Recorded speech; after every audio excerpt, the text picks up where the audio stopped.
কোরআন শরীফ এক, আমার নবী এক, আমার আল্লাহ এক। সুতরাং সকলের আকীদা হবে একরকম, এটা আমি বিশ্বাস করি। আমি এই বিশ্বাসের সাথে চলি, আমার বিশ্বাস, এবং আমি চাই যে সকলের আকীদা এক হোক। আমাদের এই বিভ্রান্তির কারণে, আমাদের মধ্যে ভুল বোঝাবুঝির কারণে, আমাদের মধ্যে দলাদলির কারণে আমরা কিন্তু ক্ষতিগ্রস্ত হচ্ছি সারা পৃথিবীতে। আল্লাহ বড় নিয়ামত, যারা হাফেজ হয়, কোটি কোটি মানুষ আছে দুনিয়াতে, মুসলমান আছে দুনিয়াতে, হাফেজ হয় কয়জন? এটার মধ্যে আল্লাহর ইচ্ছা, আল্লাহর অনুগ্রহ, আল্লাহর দয়া।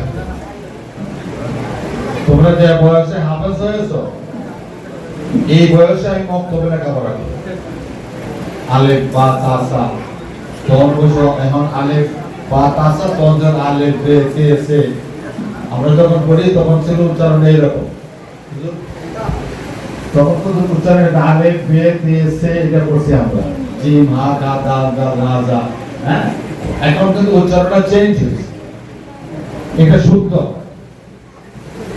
তখন যারা আমাদেরকে পড়াইছেন তখন তারা এটাই জানতেন, কিন্তু এখন আমরা জানি আলেফ বা তাসা, এটা শুদ্ধ। তবে আমরা ভুল করি নাই, আমরা পরবর্তী সময় যখন শুদ্ধ উচ্চারণ যেটা আসছে আমরা সেভাবে শুদ্ধ করে দিয়েছি। এই যে আল্লাহ কোরআন শরীফ 30 পারা, 6666টা আয়াত মুখস্থ করা, এই কলমে ধারণ করা, এটা ভাগ্যের বিষয়। সবাই আমরা পারি নাই, সবাই পারবে না। আমার মহানবী সাল্লাল্লাহু আলাইহি ওয়াসাল্লাম, হুজুর সাল্লাল্লাহু আলাইহি ওয়াসাল্লাম কাছে যখন ওহী আসতো, তখন ওনার আশেপাশে যারা থাকতেন তারা মুখস্থ করে ফেলতেন।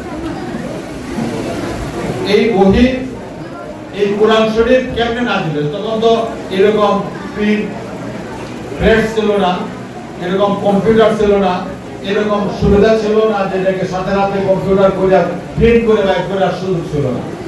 আজকে থেকে 1500 বছর আগের কথা। তখন আরব শহরে এইরকম কোনো ব্যবস্থা ছিল না।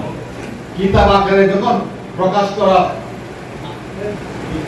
হলো, সিদ্ধান্ত নেওয়া হলো, তখন ছিলেন আমাদের উসমান আলাইহিস সালাম, তখন ছিলেন খলিফা। হুজুর, আমি যদি ভুল না বলি, উসমান রাদিয়াল্লাহু আনহু ছিলেন তখন খলিফা। তখন উনি এই কোরআন শরীফকে একসাথে, আজকে যে আমাদের সামনে যে কোরআন শরীফ, এই কোরআন শরীফ ওই সময়ে আমাদের উসমান রাদিয়াল্লাহু আনহু আমল থেকে আমরা এই কোরআন শরীফ পেয়েছি।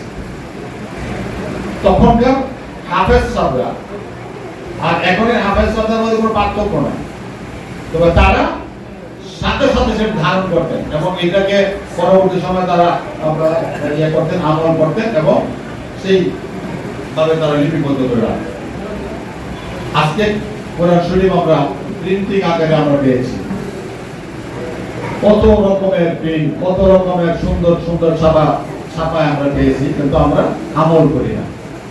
আগে আমরা যখন ছোট ছিলাম, আমাদের দাদু, আমাদের মা, আমার চাচিরা, আমার দাদা, তারা কিন্তু কোরআন শরীফ রেগুলার পড়তেন। বিশেষ করে ফজরের নামাজের পরে ওনারা রেগুলার কোরআন শরীফ পাঠ করতেন। এখন খুব একটা নজরে পড়ে। ظلمنا أنفسنا وإن لم تغفر لنا وترحمنا قرة أعين ربنا آتنا في الدنيا حسنة وقنا عذاب النار